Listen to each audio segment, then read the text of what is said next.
আজকে এটা যদি তার মুখে এটা যদি আমি মানুষের সাথে শোনাইতে পারি, তাহলে এটা তাকে যে পাগল এটা বিশ্বাস করবে মানুষ। কারণটা কি? সে অঙ্কের হিসাবে মিরাজটাকে রাসূলের কথাকে হিসাব করছে। কারণ অঙ্কের হিসাবে ইসলামের মুজিজা ছিল সাপ ফেলালে লাঠি ফেলালে সাপ হয়ে যেত, সাপ ধরলে লাঠি হতো। এগুলো কি কোনোদিন অঙ্কের হিসাবে এগুলো হিসাব করা সম্ভব? এটা মুজিজা। তো আল্লাহ রাসূল ঠিক, আল্লাহ রাব্বুল আলামিন ঠিক পৃথিবীর যে চলমান যে গতিটা এটা এভাবে আটকায় দিছিলেন। শুধু আল্লাহর একটা হুকুমে আটকায় দিয়েছেন, দিয়ে এই সময়ের ভিতরে দীর্ঘ 27টা বছর আল্লাহ রাসূলকে মানে আমাদের জন্য আমি 1 নম্বর কর্মসূচি দিলাম।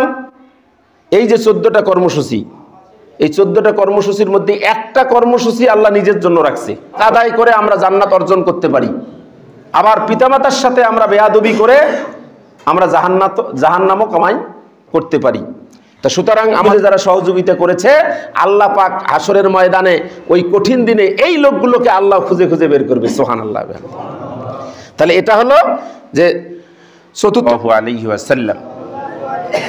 সম্মানিত উপস্থিতি, আপনারা সবাই অবগত আছেন যে আমাদের মাস থেকে একটা আরবি মাস আজকের থেকে বলতে পারবেন। আজকের মাসটার নাম কি? রজব মাস। রজব মাস আজ থেকে শেষ, আগামীকাল শাবান মাস শুরু হবে। এই রজব মাসে গুরুত্বপূর্ণ একটি ঘটনা ঘটেছিল, আমরা সেটা জানি। সেটা কি? রাসূলুল্লাহ সাল্লাল্লাহু আলাইহি ওয়াসাল্লামের মেরাজ। এই মেরাজের ঘটনা এটা কম বেশি আমাদের সকলেরই জানা, কিভাবে হয়েছে, কেন হয়েছে।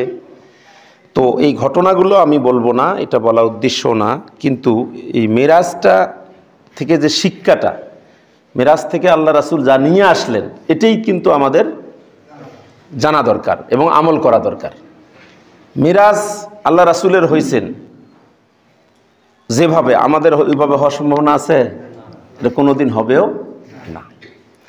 এই মেরাজ যেভাবে হয়েছেন, যারা এই মেরাজটাকে বিশ্বাস যারা করেনি, তারা তাদের অঙ্কের হিসাব করে তারা মেরাজটাকে হিসাব করতে চেয়েছিল। অঙ্কের হিসাবে আপনি মেরাজকে হিসাব করে কোনোদিনও এটা মিলাতে পারবেন না। যেমন আবু জেহেল যে কারণে আবু বকর রাদিয়াল্লাহু তাআলা ডাক দিয়ে এই সংবাদটা দিয়েছিলেন, আল্লাহ রাসূল যখন মেরাজের কথা বলছিলেন, মেরাজ থেকে ফিরে আসার পরে সকালবেলা আবু বকরের যখন দেখা হয়েছে, আবু জেহেলের রাসূলকে দেখে মানে টিটকারি করতেছে, কি ভাতিজা আজকে কি কোনো নতুন খবর আছে? তার মানে আল্লাহ রাসূল যেটাই বলেন সেটাই তাদের কাছে কি মনে হয়? নতুন মনে হয়। তিনি হাসরের কথা বলেন, মিজানের কথা বলেন, ফুলসিরাতের কথা বলেন, জান্নাত জাহান্নামের কথা বলেন, এগুলো তাদের কাছে কি মনে হয়? কিয়ামতের কথা বলেন, ওদের কাছে এগুলো সব নতুন কথা মনে হয়। তো আল্লাহ রাসূল যা মেসেজ পান সেটা বলেন, ওদের কাছে কি মনে হয়? এতদিন বাপদাদাদের এক ধর্মের কথা বলছে, এখন আবার নতুন ধর্মের কথা বলে, সব নতুন মনে হয়। তো ইনসাল করে বলতেছে, কি ভাতিজা আজকে কি কোনো নতুন খবর আছে? তো মুহাম্মদ সাল্লাল্লাহু আলাইহি ওয়াসাল্লাম বলছেন, চাচা আজকে তো আরো দারুণ সংবাদ আছে, যে আমি কি করেছি, আমি এই বাইতুল মুকাদ্দাস রাত্রে একটা অংশে বাইতুল মুকাদ্দাস অতিক্রম করে আমি আল্লাহর সঙ্গে মিরাজ হয়েছি। তো এই কথা শোনার পরে বলতেছে যে, মুহাম্মদ তুমি যে কথাটা আমাকে বললা, আচ্ছা আমি যদি কিছু লোককে ডেকে আনি, কিছু লোক জড়ো করি বলি, তাদের সামনে বলতে পারবা? মানে এটাকে একটা মোক্ষম সুযোগ মনে করতেছে আবু জেহেল, যে এতদিন পাগল বলছি মানুষ তো বিশ্বাস করেনি, কিন্তু আজকে এটা যদি তার মুখে এটা যদি আমি মানুষের সাথে শোনাইতে পারি, তাহলে এটা তাকে যে পাগল এটা বিশ্বাস করবে মানুষ। কারণটা কি? সে অঙ্কের হিসাবে মিরাজটাকে রাসূলের কথাকে হিসাব করছে। কারণ অঙ্কের হিসাবে ওই সময়ে তৎকালীন যে বাহন, সেটা বাহন ছিল 3টা। একটা ছিল উট, একটা দুম্বা, আর একটা হলো উট, আর একটা হলো গাধা, আর একটা কি ঘোড়া। তো এখন এই ঘোড়া দিয়ে বা গাধা দিয়ে এই লং জার্নি করা সম্ভব না, কারণ মরুভূমির দেশ, তাদের সব পানীয় শেষ হয়ে যাবে। তখন একটা বাহন মাত্র, সেটা হলো কি? উট। উট দিয়েই শুধুমাত্র মক্কা থেকে বাইতুল মুকাদ্দাস যাওয়া সম্ভব। কারণ উটের ভিতরে এমন ব্যবস্থা আল্লাহ পাক দিয়েছেন, উট যদি একবার পানি পান করে, ওই রকম যদি আরো ওই রকম 1 মাস পানি পান না করে, তাও উটের সমস্যা নাই। আলহামদুলিল্লাহ, আল্লাহ পাক এরকম। এই জন্য উটকে বলা হয়েছে মরুভূমির জাহাজ। তো এই হিসাব করছে যে তখন ওই মক্কা থেকে বাইতুল মুকাদ্দাস, ফিলিস্তিনের বাইতুল মুকাদ্দাস যেতে সময় লাগে 40 দিন, আসতে 40 দিন, মানে 80 দিনের সফর। আর মুহাম্মদ সাল্লাল্লাহু আলাইহি ওয়াসাল্লাম বলতেছেন মাত্র রাতের একটা অংশে, রাতের অংশে। সূরা বনী ইসরাঈলের প্রথম আয়াতে আল্লাহ পাক যেটা বলছেন, সুবহানাল্লাযী আসরা বিআবদিহি লাইলাম মিনাল মাসজিদিল হারাম ইলাল মাসজিদিল আকসা। তো এই মেরাজটা হয়েছে যে দুইটা অংশে। প্রথম ভ্রমণটাকে বলা হয় ইসরা, এটা সরাসরি আল্লাহ পাক কোরআনেই বলছেন সূরা বনী ইসরাঈলের প্রথম আয়াতে, সুবহানাল্লাযী আসরা বিআবদিহি লাইলাম মিনাল মাসজিদিল হারাম ইলাল মাসজিদিল আকসা। এই কথাটি তখন যেহেতু 80 দিনের একটা সফর কিভাবে রাতের একটা অংশে হয়, মানে এটা পাগল। এটা বলার জন্য আবু বকর রাদিয়াল্লাহু তাআলা ডেকে নিয়ে এসে বলতেছে আবু বকর বেশি বিশ্বাস করে, এই জন্য বলছে আবু বকর আজকের এই কথাটাও কি তুমি বিশ্বাস করবা যেটা মুহাম্মদ বলতেছেন? তখন আবু বকর রাদিয়াল্লাহু শোনার পরে কি বলছেন, যে যেহেতু মুহাম্মদ সাল্লাল্লাহু আলাইহি ওয়াসাল্লাম বলছেন তিনি সত্য বলেছেন, এই জন্য তার উপাধি হয়েছে কি সিদ্দিক। আবু জাহেল বলছে আবু বকর এটা কি করে সম্ভব হলো? তখন আবু বকর বলছে এটা তো সাধারণ একটা কথা, কারণ এসছে উনি আরো অনেক দূরের কথা বলছেন, সেগুলো আমরা কি করেছি? উনি বলছেন জান্নাতের কথা, জাহান্নামের কথা, কিয়ামত হবে, কবর, হাসর, ফুলসিরাত, এগুলো সব আমরা কি করেছি? বিশ্বাস করেছি। উনি বলেছেন আল্লাহ আছে, না দেখে বিশ্বাস করেছি। এত কিছু যদি বিশ্বাস করতে পারি, তাহলে আল্লাহ রাসূল যেটা মিরাজ হয়েছে এটা কেন বিশ্বাস করব না? এজন্য তিনি কি হয়েছেন? সিদ্দিক উপাধি হয়েছেন। মানে আমরা যারা ইমানদার, আমরা সবকিছু অঙ্কের হিসাবে হিসাব করব না, কারণ অঙ্কের হিসাব করতে গেলে নাস্তিকেরা কিন্তু বিভিন্ন প্রশ্ন তুলতে পারে যে এটা কি করে সম্ভব, এটা কি করে সম্ভব। কারণ এই মুজিজাটা এটা সাধারণ কোনো ঘটনা না, মানে এই মিরাজ হলো একটা মুজিজা, আর মুজিজা কোনোদিন অঙ্কের হিসাবে হিসাব করা যায় না। মুসা ইসলামের মুজিজা ছিল সাপ ফেলালে লাঠি ফেলালে সাপ হয়ে যেত, সাপ ধরলে লাঠি হতো, এগুলো কি কোনোদিন অঙ্কের হিসাবে এগুলো হিসাব করা সম্ভব? এটা মুজিজা। তো আল্লাহ রাসূলের সবচেয়ে বড় মুজিজা ছিল কোরআন। আল্লাহ রাসূলকে আল্লাহ পাক যত মুজিজা দিয়েছেন, সবচেয়ে বড় মুজিজা কি ছিল?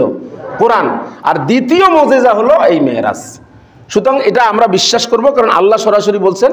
তো এই প্রথম সফরটাকে বলা হয়েছে ইসরা। এই মক্কা থেকে যে বাইতুল মুকাদ্দাস গিয়েছিলেন, এইটাকে বলা হয়েছে কি? ইসরা। এর মধ্যে অনেক কাহিনী আপনারা শুনেছেন। তখন আবু জাহেল পরীক্ষা করার জন্য বলছিল যে বাইতুল মুকাদ্দাসে কি কি, কয়টা দরজা, কয়টা জানালা। তো আল্লাহ রাসূলের জানা ছিল না, এগুলো তো আপনারা জানেন। তখন আল্লাহ পাক তার সামনে বাইতুল মুকাদ্দাস তুলে ধরেছে, উনি গনে গনে সব বলে দিয়েছেন। এই রকম কথাগুলো আমরা জানি। তো এখন এই ভ্রমণটাকে বলা হয়েছে ইসরা, এটা সরাসরি কোরআনে আছে। এর পরবর্তী যে মেরাজ হয়েছে, এটা সরাসরি কোরআনে, মেরাজ পর্যন্ত কোরআনে ওভাবে নেই। শুধু সূরা নজমের একটা আয়াত আছে, সেখানে আল্লাহ পাক বলেছেন ওয়ালাকাদ রাআনা নাজলাতান উখরা ইনদা সিদরাতিল মুনতাহা। অর্থাৎ জিবরাইল আলাইহিস সালাম রাসূল সাল্লাল্লাহু আলাইহি ওয়াসাল্লামকে আরেকবার দেখেছিলেন। সেটা কোথায়? সিদরাতুল মুনতাহা।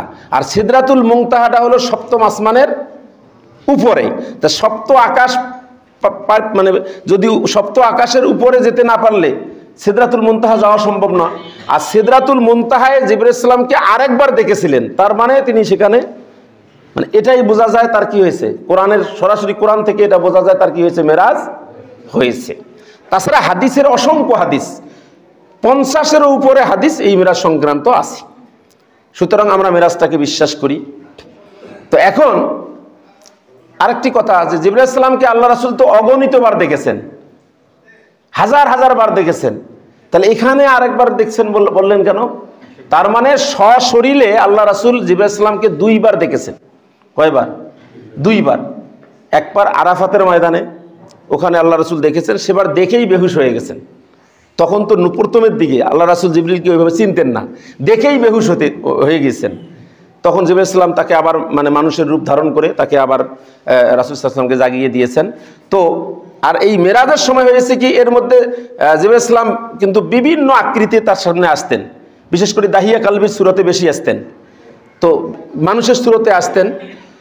তো এখন এই দীর্ঘদিন আসা যাওয়াতে জিবরিল আমিনের সাথে আল্লাহ রাসূলের একটা কি হয়েছে, একটা পরিচয় হয়েছে। তখন আর ভয় নাই।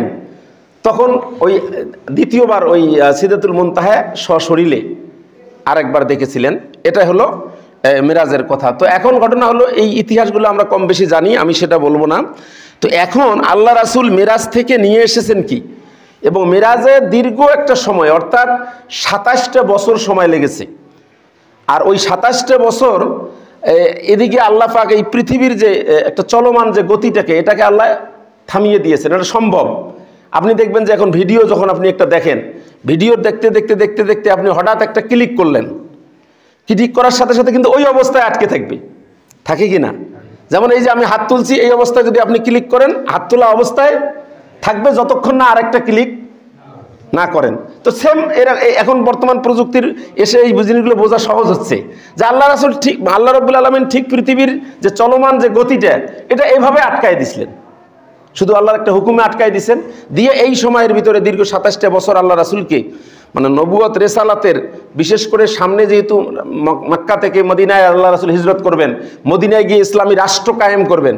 তো ইসলামী রাষ্ট্র, একটা ইসলামী রাষ্ট্র প্রধানের কি কি গুণাগুণ, একটা ইসলামী রাষ্ট্রের কি বৈশিষ্ট্য থাকবে, এগুলো আল্লাহ রাসূলকে আল্লাহ রব্বুল আলামিন সরাসরি এই দীর্ঘ 27টা বছর এই প্রশিক্ষণগুলো তিনি দিয়েছেন। দেওয়ার পরে আল্লাহ পাক তাকে কি নিয়ে পৃথিবীতে পাঠালেন, যখন এটা কোরআনুল কারীমের মধ্যেই আল্লাহ পাক বলেছেন। এখন আমি সেই বিষয়গুলোই আপনাদের সামনে তুলে ধরব। এই জন্য মিরাজের ঘটনা বলবো না, কারণ আপনারা কম বেশি জানেন। আমরা এই মিরাজ থেকে আল্লাহ রাসূল 14টা কর্মসূচি নিয়ে এসেছিলেন। কয়টা? 14টা কর্মসূচি। এই 14টা কর্মসূচি কেউ যদি কোনো রাষ্ট্রে যদি বাস্তবায়ন করে, সেই রাষ্ট্রটা একটা মানবতার রাষ্ট্র, একটা কল্যাণকর রাষ্ট্র হিসাবে প্রতিষ্ঠিত লাভ করবে। সেটা মুসলিম হোক আর অমুসলিম হোক, তারা যদি এই 14টা কর্মসূচি তাদের রাষ্ট্রে যদি এটা বাস্তবায়ন করে, তাহলে সেটা একটা কল্যাণকর রাষ্ট্রে পরিণত হবে।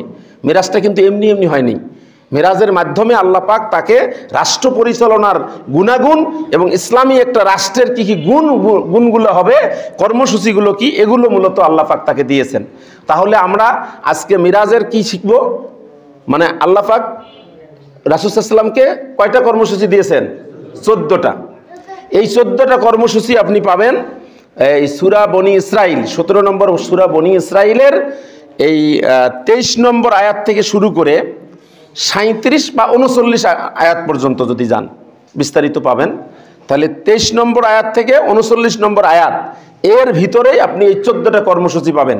আমি সংক্ষেপে আজকে এই 14টা কর্মসূচির কথা বলে যাচ্ছি, আপনারা ওখানে পড়ে নিয়ে আরও বুঝতে পারবেন যে এই 14টা কর্মসূচি হলো মিরাজের শিক্ষা। এই 14টা কর্মসূচি বাস্তবায়ন করাটাই হলো মিরাজের শিক্ষা। মিরাজের কোনো আলাদা নামাজ নাই, যে মিরাজের নামাজ যেটা আমরা আগে থেকে দেখে আসছি যে সবে মিরাজের নামাজ, রোজা, এগুলো নাই, কিছু নেই। সবে মিরাজের নামাজ হলো 5 ওয়াক্ত নামাজ। কারণ মিরাজের আগে তো নামাজ ফরজ ছিল না, এই মিরাজে নামাজ নিয়ে আসছে। তার মানে সবে মিরাজের নামাজ হলো 5 ওয়াক্ত নামাজ গুরুত্বের সাথে আদায় করাই হলো সবে মিরাজের নামাজ। আর নামাজটা কেমনে পড়বেন? 5 ওয়াক্ত নামাজ যেভাবে পড়া হয় না, নিয়ম তো জানাই আছে। এছাড়া এই মিরাজের গুরুত্ব হলো এই 14টা কর্মসূচি। আল্লাহ রাব্বুল আলামিন সূরা বনী ইসরাইলের 23 নম্বর আয়াত থেকে সেই কর্মসূচি শুরু করে দিয়েছেন। আল্লাহ বললেন 1 নম্বর কর্মসূচি হলো ওয়াকাদা রাব্বুকা আল্লা তা'বুদু ইল্লা ইয়্যাহু। আল্লাহ রাব্বুল আলামিন বলেন, তোমাদের জন্য আমি 1 নম্বর কর্মসূচি দিলাম। এই যে 14টা কর্মসূচি, এই 14টা কর্মসূচির মধ্যে একটা কর্মসূচি আল্লাহ নিজের জন্য রাখছে। কয়টা? একটা। আর বাকি 13টা কর্মসূচি আল্লাহ দিয়েছেন মানবতার জন্য, মানুষের কল্যাণের জন্য। এগুলোতে আল্লাহর কোনো স্বার্থ নাই। আল্লাহর কর্মসূচি 14টার মধ্যে একটা আল্লাহ নিজের জন্য রাখছেন। সেটা কি? ওয়াকাদা রাব্বুকা, আল্লাহ নির্দেশ দিচ্ছেন আল্লাহ তা'বুদু ইল্লা ইয়্যাহু। আল্লাহ বলতেছেন আল্লাহ ব্যতীত অন্য কারো তোমরা গোলামি করবা না। আল্লাহ ছাড়া আর কারো কি করা যাবে না? গোলামি করা যাবে না। যে কথাটি আমরা সূরা ফাতিহার মধ্যে প্রত্যেক নামাজে সূরা ফাতিহায় বলে থাকি, ইয়্যাকা না'বুদু ওয়া ইয়্যাকা নাস্তাঈন। আমরা কেবলমাত্র শুধুমাত্র আপনারই গোলামি করি আর আপনার কাছেই সাহায্য চাই। তার মানে আল্লাহ ছাড়া অন্য কারো কাছে সাহায্য চাওয়া যাবে? সন্তান না হলে চাওয়া যাবে? কোনো পীরের কাছে, কোনো মাজারের কাছে চাওয়া যাবে না। শুধুমাত্র সন্তান চাইলে আল্লাহর কাছেই। আপনি যা চাবেন, আপনার সমস্যা যত আছে শেয়ার করবেন কার সাথে? আল্লাহ ছাড়া। আল্লাহ ছাড়া কারো কাছে কোনো কিছু চাওয়া যাবে না। ইয়্যাকা না'বুদু ওয়া ইয়্যাকা নাস্তাঈন, এই আমলটাই যদি আমরা করি তাহলে আমরা শিরক মুক্ত থাকতে পারবো। 1 নম্বর কর্মসূচি হলো ওয়াকাদা রাব্বুকা আল্লা তা'বুদু ইল্লা ইয়্যাহু। তাহলে 1 নম্বর 14টার মধ্যে 1 নম্বর যেটা আল্লাহর জন্য, আমরা সেটা কি বুঝলাম? যে গোলামি হবে একমাত্র কার? আল্লাহর, অন্য কারো গোলামি হবে না। 2 নম্বর কর্মসূচি হলো আল্লাহর পরপরেই যেটা মানবতার জন্য যে কর্মসূচি, মানব কল্যাণের, কল্যাণকর একটা রাষ্ট্রের যে 2 নম্বর কর্মসূচি হলো অবিল ওয়ালিদাইনি ইহসানা, পিতামাতার সাথে কি ব্যবহার করা? ভালো ব্যবহার করা। এটা হলো 2 নম্বর কর্মসূচি, পিতামাতার সাথে সদাচরণ করা। এখন পিতামাতা ভালো হোক, কালো হোক, ফর্সা হোক, পিতামাতা মানে মুসলিম হোক আর অমুসলিম হোক, তাহলে এই নির্দেশনা, এই কর্মসূচি খালি মুসলমানদের? বেধর্মীদের পিতামাতা নাই? তাহলে বেধর্মীদের যারা আছে তাদেরও পিতামাতার সাথে কি করতে হবে? ভালো আচরণ করতে হবে। আল্লাহ রাসূল বলেছেন হুমা জান্নাতুকা ওয়া নারুক, পিতামাতাই তোমার জান্নাত, পিতামাতাই তোমার জাহান্নাম। সাহাবারা জিজ্ঞাসা করলেন ইয়া রাসূলুল্লাহ, পিতামাতাই কেমন করে জান্নাত, পিতামাতাই কেমন করে জাহান্নাম হয়? আল্লাহ রাব্বুল আলামিন বললেন পিতামাতার সন্তুষ্টিতে আল্লাহর সন্তুষ্টি, আর পিতামাতার অসন্তুষ্টিতে আল্লাহর অসন্তুষ্টি। আর আল্লাহ যাকে জান্নাত দিবেন সন্তুষ্ট হয়ে তো দিবেন, এটা আলোচনা তো অনেক করছি। আল্লাহ খুশি হয়ে কি দিবেন? জান্নাত দিবেন। আর যদি আল্লাহ কারো প্রতি অসন্তুষ্ট হয় তাকে কি জান্নাত দিবেন? জান্নাত দেবেন না। তাহলে হুমা জান্নাতুকা ওয়া নারুক, তাহলে পিতামাতাই আমাদের জান্নাত, পিতামাতাই আমাদের জাহান্নাম। আমরা ইচ্ছা করলে আমাদের যাদের পিতামাতা জীবিত আছে সেই পিতামাতার খেদমত করে, পিতামাতার হক আদায় করে আমরা জান্নাত অর্জন করতে পারি। আবার পিতামাতার সাথে আমরা বেয়াদবি করে আমরা জাহান্নামও কামাই করতে পারি। তা সুতরাং আমাদের যাদের পিতামাতা বেঁচে আছে আমরা পিতামাতার সাথে কি করব? ভালো আচরণ করব। এটা হলো 2য় দফা কর্মসূচি মেরাজের। আর যাদের পিতামাতা পৃথিবী থেকে চলে গেছে তাদের জন্য আল্লাহ পাক দোয়া শিখিয়ে দিয়েছেন। প্রত্যেক ওয়াক্তে ওয়াক্তে, প্রত্যেক নামাজের পরে দোয়া করব রব্বির হামহুমা কামা রব্বায়ানি সগীরা। এই দোয়া তার জন্য আমরা করব এবং ভালো ভালো কাজ করে তার জন্য আল্লাহর কাছে মাগফিরাতের কামনা করব। এইটা হলো পিতামাতার ব্যাপারে অবিল ওয়ালিদাইনি ইহসানা। এরপরে 3য় নম্বর কর্মসূচি হলো ওয়াতিজাল কুরবা হক্কাহু। ওয়াতিজাল কুরবা হক্কাহু, যারা নিকটাত্মীয় যারা তাদের হক আদায় করা। যেমন মনে করেন ভাই, বোন, বাপের ভাই কি হয়? চাচা, বাপের বোন ফুপু, মায়ের বোন খালা, মায়ের ভাই মামা, খালা, মামা, চাচা, ফুপু, অর্থাৎ একবারে রক্তের সম্পর্কের যে আত্মীয়গুলো, মানে নিকট আত্মীয় যারা, এদের হক কি করা? আদায় করা। কিন্তু আমরা কি সেটা করি? আমাদের এমন হয়ে গেছে যখন আমরা লেখাপড়া করি, বড় একটা চাকরি করি, শহরে যখন থাকি, তখন অনেকে আছে যে নিজের গ্রামের বাবা মার খবরেই ঠিকমতো নেই না। আরও তো বাবার ভাই চাচা, বাবার বোন ফুপা, মামা মামি, এগুলোর খবর আমরা বছরেও একদিন নিতে পারি না। কিন্তু মেরাজের কর্মসূচি হলো ওয়াতিজাল কুরবা হক্কাহু। 3 নম্বর কর্মসূচি হলো নিকটাত্মীয়ের হক আদায় করা। ওয়াল মিসকিন, 4র্থ নম্বর কর্মসূচি হলো মিসকিনের হক আদায় করা। এইটা খুব ভালো করে বুঝবেন, সূক্ষ্ম জিনিস। একটা কথা বলি, আমরা যারা ফকির, যারা ফকিরকে কিন্তু আমরা মানে জানি, এবং ফকিরকে কোরআনুল কারীমে বেশিরভাগ বলা হয়েছে সায়েল। ওয়াম্মা সাইলা ফালা তানহার, যে সায়েলকে তখন ধমক দিয়ে তাড়িয়ে দিও না। সায়েল যারা ফকির যারা, এরা কারা? এরা হলো যারা মানুষের কাছে হাত পাতে। আপনারা জানেন এখানে অনেক আবার আছে ফকির সেজে এটা একটা ব্যবসা হিসেবেও নেয়। বিশেষ করে আপনি শহরে দেখবেন যে ফ্ল্যাটের মালিক অথচ ভিক্ষা করে। ঢাকা শহরে এরকম অনেক আছে। কিন্তু তাহলে তুলনামূলক দেখা যায় যারা ফকির যারা, এরা মানুষের কাছে চাইতে কিন্তু লজ্জা করে না। আর আল্লাহ রাসূল কিন্তু এই যে ভিক্ষাবৃত্তিটাকে সবচেয়ে অপছন্দ করছেন। উনি পরিশ্রম করে খাওয়াটাকে পছন্দ করছেন, ভিক্ষাটাকে। যদিও বৈধতা আছে কিন্তু এটা একটা মানে অনুৎসাহিত করছেন তিনি ভিক্ষা করার জন্য। তাহলে ফকিরদের কি নাই? লজ্জা নাই, ওরা চাইতে পারে। সায়েল মানে মিসকিন কাকে বলে? আমরা মিসকিন তো, মিসকিনের সংজ্ঞাটা অনেকে আমরা ভালো করে বুঝি না। মিসকিন হলো ওই সমস্ত লোক যারা সমাজের অভাবী মানুষ, অভাব আছে, পেটে ক্ষুধা আছে, কিন্তু কারো কাছে হাত পাততে পারে না। লোক লজ্জায়, তার সামাজিকতায়, তার স্ট্যাটাসের কারণে সে কি করতে পারে না? অভাব আছে কিন্তু হাত পাততে পারে না, ভিক্ষা করে না কিন্তু অভাব আছে। সমাজে এরকম লোক আছে না নাই? এরকম লোক সমাজে আছে। আমাদের উচিত হলো এই সমস্ত লোকগুলোকে বেছে বেছে সমাজে যার যার সমাজে আমরা তো জানি কোন লোকগুলো এরকম অবস্থায় আছে, প্রচন্ড অভাবে আছে, কিন্তু হাত পাতে না কারো কাছে। আমাদের উচিত হলো এই লোকগুলোকে বেছে বেছে তাকে কি করা, সাহায্য করা। এরাই হলো মিসকিন। কাল কিয়ামতের ময়দানে সূর্যটা যখন মাথার কাছে থাকবে, সেই ভয়াবহ অবস্থায় আল্লাহ পাক এই লোকগুলোকে খুঁজে খুঁজে বার করবে, যারা এই রকম মিসকিন খুঁজে খুঁজে যারা সহযোগিতা করেছে। আল্লাহ পাক হাসরের ময়দানে ওই কঠিন দিনে এই লোকগুলোকে আল্লাহ খুঁজে খুঁজে বের করবে। সুবহানাল্লাহ। তাহলে এটা হলো যে ৪র্থ নম্বর কর্মসূচি, যে মিসকিনকে কি করা, তার হক আদায় করা। ওয়া আবনাস সাবিল, মানে মুসাফির যারা, পর্যটক যারা, পথিক যারা, রাস্তার বেটা যারা, তাদের হক আদায় করা। মুসাফির দেখা গেল রাস্তায় একটা লোক বিপদে পড়ে আছে, আপনার উচিত হলো তাকে সহযোগিতা করা। সে হিন্দু হোক, বৌদ্ধ হোক, কোন ধর্মের হোক, এটা দেখার টাইম নাই। আপনি তাকে অসুস্থ বা অ্যাক্সিডেন্ট করছে, একজনকে ধরে নিয়ে আপনি মেডিকেলে গেলেন, চিকিৎসার ব্যবস্থা করলেন, এগুলো হলো আপনার দায়িত্ব। এটা আপনার করতে হবে। এটা হলো ৫ নম্বর কর্মসূচি, ইবনাস সাবিল। তারপরেরটা হলো ওয়ালা তুবাজ্জিরু তাবজিরা ইন্নাল মুবাজ্জিরিনা কানু ইখওয়ানাশ শায়াতিন। তারপরে ৪র্থ নম্বরটা হলো অপচয়। কি করবা না? অপচয় করবা না। যাদেরকে আল্লাহ সম্পদ দিয়েছে, এটা মনে করতে হবে যে আল্লাহ পাক এই সম্পদগুলো দিয়েছে আমাদের আল্লাহর আমানত। এগুলো সম্পদ আছে জন্য আপনি যা ইচ্ছে তাই করবেন, এইটাকে কিন্তু আপনাকে করা যাবে না, অপচয় করা যাবে না। যেটা প্রয়োজন, আপনার রাষ্ট্রের জনগণের জন্য আপনি হাজার হাজার কোটি টাকা খরচ করবেন, এটা কিন্তু অপচয় না, এটা অপচয় না। কিন্তু আপনার একজন নেতার ভাস্কর্য বানাবেন, মূর্তি বানাবেন, সেখানে ১ টাকা খরচ করলেও সেটা অপচয়।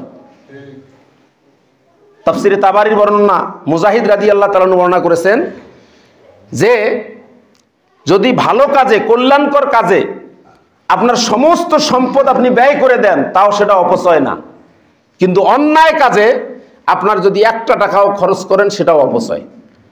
এই অপচয় আমরা কিন্তু বুঝি না, এই অপচয় বুঝি না, কোনটা অপচয় আর কোনটা প্রয়োজন এটা বুঝি না। আপনারা জানেন বিগত সরকারের আমলে একটা রোবট খালা, অর্থাৎ সুপিয়ে খালারে নিয়ে আসছিল বিদেশ থেকে, কোটি কোটি টাকা খরচ করে, আপনারা জানেন না?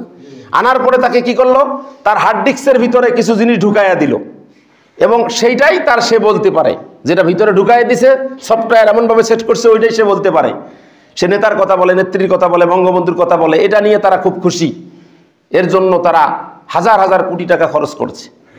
অথচ এই দেশের অরিজিনাল সুপিয়ারা, কত সুপিয়া খালা আছে ঢাকা মেডিকেল কলেজে, রংপুর মেডিকেলে।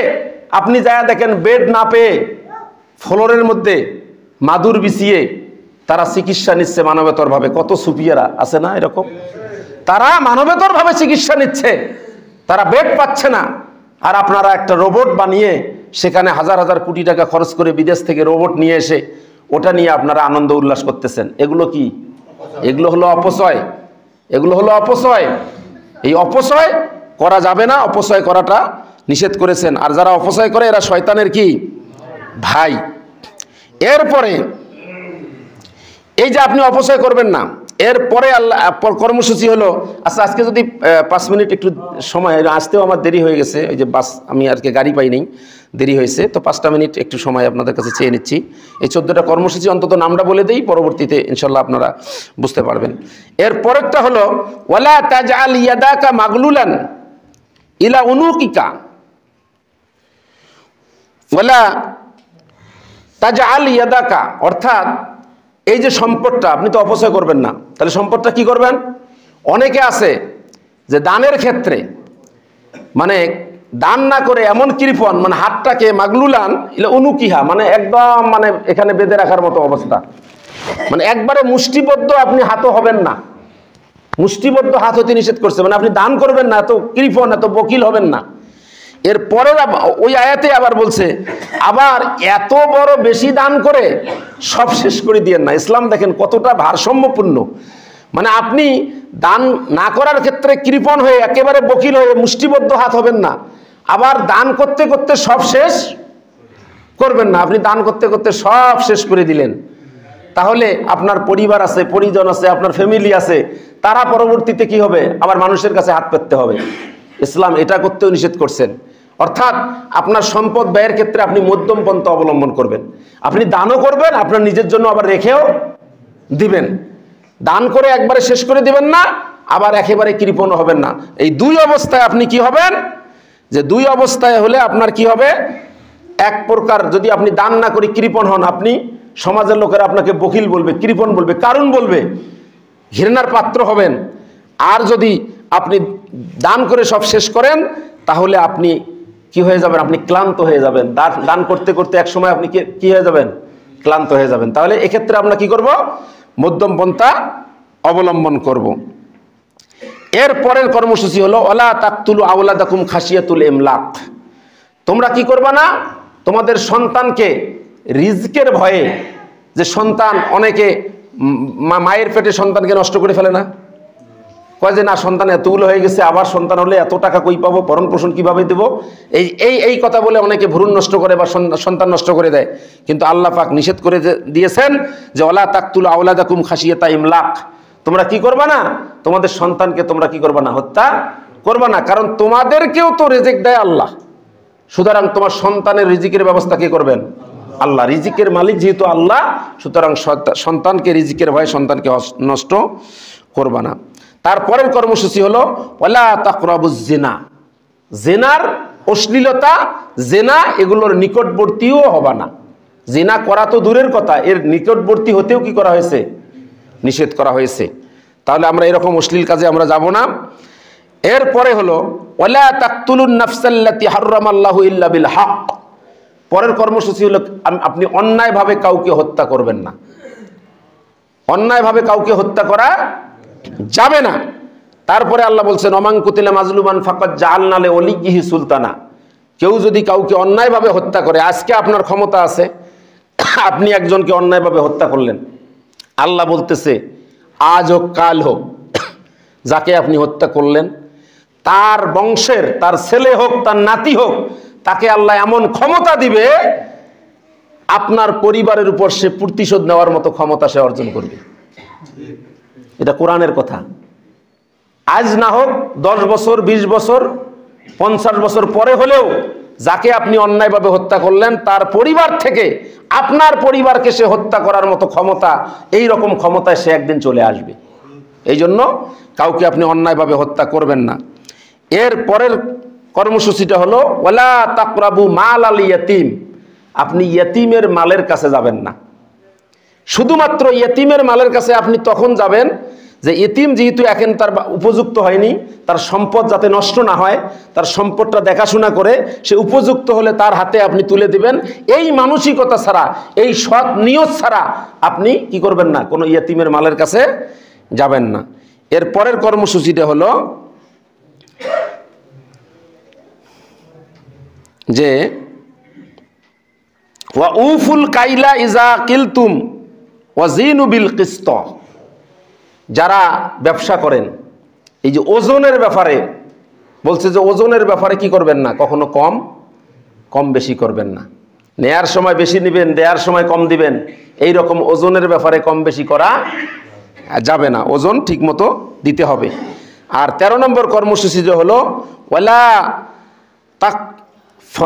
তাকফা মা লাইসা ইলমা। অর্থাৎ যেটাতে তো আপনার জ্ঞান নাই, সেই ব্যাপারে কি করবেন না, কোনো কথা, কোনো মন্তব্য করবেন না। অনেকে করে না, না করে বলছে, অনেকে এরকম করে যে জ্ঞান নাই অথচ কথা বলে।